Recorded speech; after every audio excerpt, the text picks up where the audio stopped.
Hamza Chowdhury free kick, Biswanath ঘোষের জোরালো kick, Tapu বর্মনের গায়ে লেগে সানমিনুর জালে বল। বাংলাদেশ জয়ের আনন্দে ভাসল। ঐতিহাসিক এই জয়ের জন্য আমি সবচেয়ে বেশি আনন্দিত হয়েছি। বাংলাদেশ 2-1 ব্যবধানে সানমিনুরকে হারিয়ে এই প্রথম ইউরোপ জয় করল বাংলাদেশ দল। ইউরোপের মাটিতে ইউরোপের কোনো দেশকে হারাবে বাংলাদেশ দল, এইটা আমি কখনো চিন্তাই করিনি ভাই। এখন অনেকে বলছে যে সান মেরিনো 211তম একটা দল, এই দলকে বাংলাদেশ অতি সহজে হারিয়ে দেবে।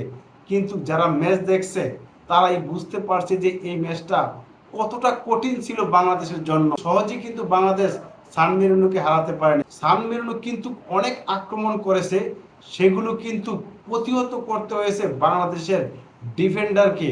বাংলাদেশ শেষ পর্যন্ত থমাস ডুলি বাধ্য হয়েছে যে স্ট্রাইকার রফিকুলকে উঠিয়ে নিয়ে বিশ্বনাথ ঘোষকে নামানোর জন্য তার জায়গায়।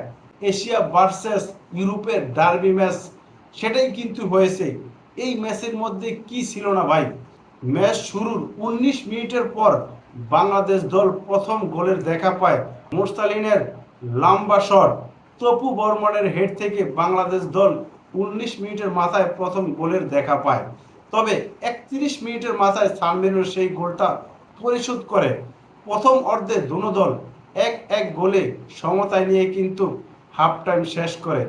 পরে যখন দ্বিতীয় অর্ধের খেলা শুরু হয় তখনই দেখলাম যে শুরুতেই দুনো দল একাধিক প্লেয়ারকে উঠিয়ে নিয়ে নতুন প্লেয়ারকে নামিয়েছে। ম্যাচের মধ্যে দেখলাম পাল্লাক্রমে বাংলাদেশ যেমন চেঞ্জ করেছে ঠিক তেমনি সান মেরিনো কিন্তু চেঞ্জ করেছে।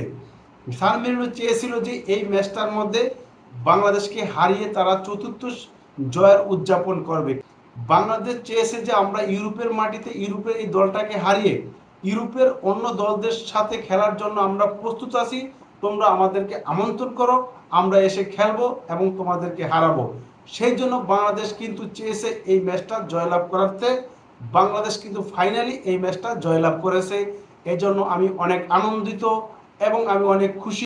আপনারা যে কথাই বলেন না কেন, যত র্যাঙ্কিংয়ের কথা নিয়েই বলেন না কেন, সেদিকে আমি একেবারেই তাকাবো না। তবে এই ম্যাচের মধ্যে বিশ্বনাথ ঘোষ নামার পরে কিন্তু খেলার স্পিডটা অনেকটা চেঞ্জ হয়ে গেছে।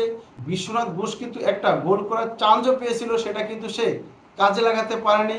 তারপরে কিন্তু সে কিন্তু ম্যাচের মোড় ঘুরিয়ে দিয়েছে আমি বলবো।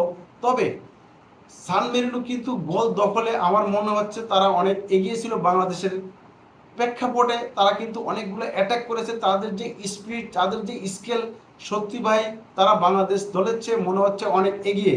তবে বাংলাদেশ দল যে শক্তিমাত্র একটা দল, যে শেষ মুহূর্তে এখন আর গোল খায় না, শেষ মুহূর্তে এখন গোল দেয়, ঠিক সেই কাজটাই করেছে।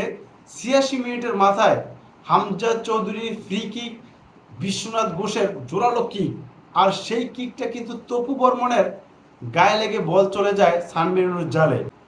ফ্রি কিক রিবাউন্ড থেকে গোল পেয়ে যায় তপু বর্মন।